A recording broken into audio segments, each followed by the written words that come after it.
নমস্কার সকলকে। আপনাদের আশীর্বাদে গল্প বলা কাজ এখন আরও অনেক বড় হয়েছে। আমরা আপনাদের ভালোবাসায় আনতে পেরেছি আরও অনেক নতুন নতুন গল্প। আমরা এভাবেই চাই আপনারা সবসময় আমাদের পাশে থাকুন। আজ গল্প বলা কাজে আমরা শুরু করছি এক নতুন সিরিজ, জাতকের গল্প, যেখানে আপনারা শুনবেন গৌতম বুদ্ধের পূর্বজন্মের কিছু ইতিহাস, কিছু গল্প। আশা করছি আপনাদের এই সিরিজটি ভালো লাগবে। গল্প পাঠে সুব্রনীল এবং অভিক, গল্পের সূত্রধার আমি প্রবাল। শুরু হচ্ছে কাক এবং ময়ূর।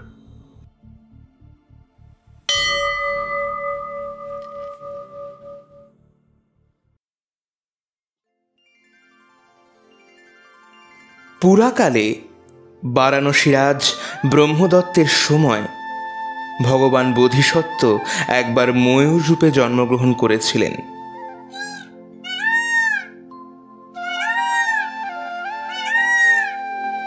যৌবনকালে তিনি খুব সুন্দর হয়ে উঠলেন।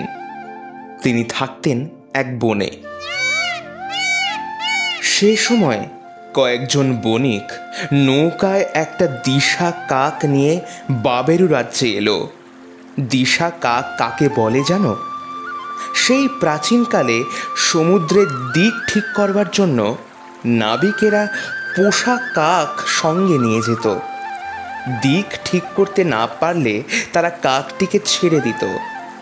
কাক সহজ বুদ্ধিতে যেদিকে উড়ে যেত, নাবিকেরা মনে করত সেদিকে নৌকা বা জলযান চালালেই স্থল পাওয়া যাবে। এই রকম পোষা কাককেই দিশা কাক বলা হতো।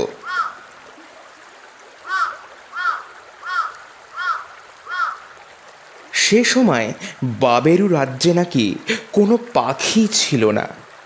বাবেরু রাজ্যের লোকেরা বণিকদের নৌকায় মাস্তুলের ওপর বসে থাকতে দেখে মুগ্ধ হয়ে গেল। তারা বলা বলি করতে লাগলো, দেখছো দেখছো দেখছো, কোথায় কোথায়, ওইদিকে দেখো দেখো, জিপটার চোখ দুটো কি সুন্দর না, যেন দুটো গোল মণি।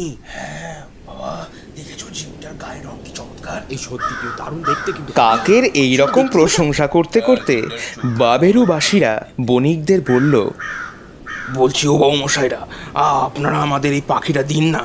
কি ও ভাইয়া, বলো না বলো না। সত্যি ঠিকই তো, পাখিটা খুব সুন্দর। এটা আমাদের পাখিটা দিন না, দিন না দাদা, দিন না। দিন না, খুব সুন্দর পাখিটা। আপনারা তো নিজেদের দেশে অন্য পাখি পাবেন।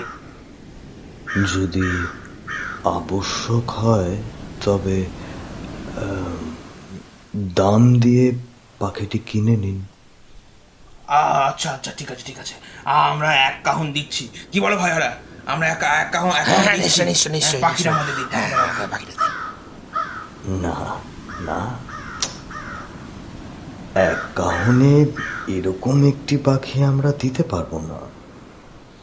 তারপর বাবেরুবাসীরা ক্রমে দাম বাড়াতে বাড়াতে শেষ পর্যন্ত বলল, আচ্ছা আচ্ছা, 100 কাহন নিয়ে পাখিটা আমাদের দিন। এই ভাইয়া বলো না, 100 কাহনে কি 100 কাহন, আর বাড়াবো না 100। এই পাখিটাকে দিয়ে আমাদের অনেক উপকার হয়, কিন্তু তোমাদেরও তো চটাতে পারি না। ঠিক আছে, তোমাদের এই 100 কাহনে পাখিটি দিয়ে দিচ্ছি।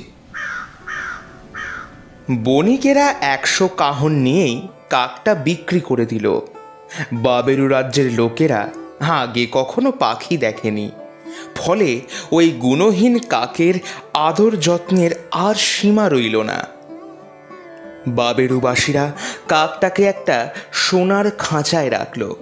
তার খাওয়ার জন্য আনতে লাগলো নানা রকমের ভালো ভালো মাছ, মাংস আর বন্য ফলমূল। পরম সুখে গুণহীন কাকের দিনগুলি কেটে যেত ভালোভাবেই।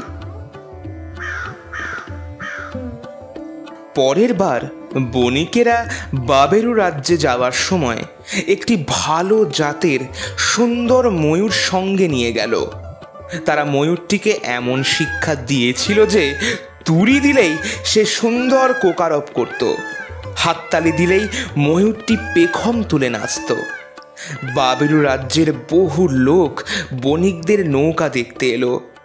তখন ময়ূরটি নৌকার সামনে এসে মধুর স্বরে ডাকতে ডাকতে পেখম তুলে নাচতে লাগলো।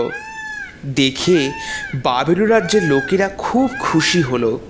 তারা বণিকদের বলল, সত্যি এই সুন্দর সুশিক্ষিত পাখিটি আমাদের দিন। কি বলো ভাইয়া, আমাদের দিন পাখিটা আমাদের। আমরা আগের বারে একটি কাক এনেছিলাম, আপনারা সেটি কিনে নিলেন। এবার এই সুন্দর ময়ূরটিকে নিয়ে এসেছি, এটিও আপনারা নিতে চাইছেন। আপনাদের দেশে আর পাখি নিয়ে আসতে পারবো না। হ্যাঁ মানে তা হোক, আপনারা তো দেশে গিয়ে আরো অনেক ময়ূর পাবেন, এটি আমাদের দিয়ে যেন ভাইয়া। বলো না ভাইয়া? সত্যি সত্যি ময়ূরটা দারুণ দেখতে, সত্যি খুব ভালো ময়ূরটা। একটু দেখে যান না, সত্যি ময়ূরটা দেখতে খুব হ্যাঁ, আপনাদের অনুরোধ করছি। বেশ, তবে ন্যায্য মূল্য দিয়ে ময়ূরটিকে আপনারা কিনে নিন। তারপর মূল্য বাড়তে বাড়তে 1000 কাহন পর্যন্ত উঠল। বাবেরুবাসীরা ওই দামেই সুন্দর ময়ূরটি কিনে নিল। তারা ময়ূরটিকে 7 রকমের রত্নখচিত একটি সুন্দর খাঁচার মধ্যে রাখল। তার খাবার জন্য আসতে লাগলো নানা রকমের মাছ, মাংস, বন্য ফল, মধু, খই আর মিষ্টি মেশানো জল। সবাই ময়ূরটির আদর যত্ন করতে লাগলো। ময়ূর আসবার পর কাকের আদর কমে গেল। সে আর আগের মতো খাদ্য বা পানীয় পেত না। ক্রমে এমন হলো যে কেউ আর তার দিকে তাকাতই না। খাদ্য আর পানীয় না পেয়ে কাকটি শেষ পর্যন্ত কা কা রব করতে করতে নোংরা খেতে চড়তে লাগলো। যতদিন প্রকৃত গুণীরা না আসেন ততদিন গুণহীনেরাই সমাদর পায়। গুণীরা এলে গুণহীনের সমাদর চলে যায়। কাহিনী শেষ করে ভগবান বুদ্ধ বললেন, সেই তীর্থিক নির্গ্রন্থ জ্ঞাতিপুত্র ছিল সেই কাক, আর আমি ছিলাম সেই ময়ূররাজ।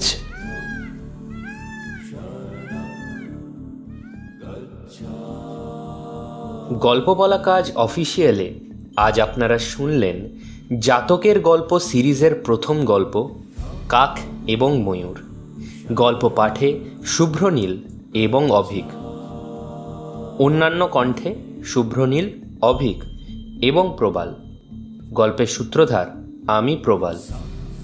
সাউন্ডস্কেপ ডিজাইন প্রবাল, পোস্টার ডিজাইন ব্রতপ্রিয়া এবং প্রবাল, সমগ্র পর্ব পরিচালনায় প্রবাল। দেখা হবে আগামী সপ্তাহে আরও একটি নতুন গল্প নিয়ে। Till then, please like, comment, share and subscribe to our channel গল্প বলা কাজ অফিসিয়াল, your গল্প পার্টনার।